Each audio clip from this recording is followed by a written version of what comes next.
Salam değerli izleyiciler, 10 fevral 2026 il Prezidentin bugün imzaladığı sərəncamla Rəşad Sahiloğlu İsmailov Ekologiya və Təbii Sərvətlər Naziri təyin edilib. Rəşad İsmailov 2024-cü ilin avqustundan nazirlikdə nazirin birinci müavini vəzifəsini tuturdu. O, həmin təyinata qədər Azərbaycan Dövlət Şəhərsalma və Arxitektura Komitəsində aparat rəhbəri vəzifəsində çalışıb. Qeyd edək ki, Rəşad İsmailov 1979-cu ildə anadan olub Bakı Dövlət Universitetinin hüquqşünaslıq ixtisası üzrə bakalavr və magistr pillələrini bitirib. 2000-2006-cı illərdə özəl şirkətlərdə hüquqşünas, 2006-cı ildə Auditorlar Palatası Gəncə şəhər auditor təşkilatında hüquqşünas mütəxəssis vəzifəsində çalışıb.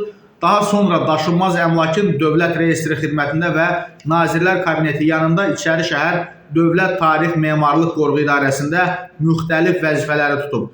2016-18-ci illərdə MİDAnın Hüquq və Nəzarət şöbəsinin müdir müavini, şöbə müdürü 2018-19-cu illərdə Şəhərsalma və Arxitektura Komitəsinin aparatının Hüquq və Daxili Nəzarət şöbəsinin müdiri, 2019-24-cü illərdə həmin komitədə aparat rəhbəri vəzifələrində çalışıb. Xatırladaq ki, Ekologiya və Təbii Sərvətlər Naziri postu ötən ilin fevralın 5-dən boş idi.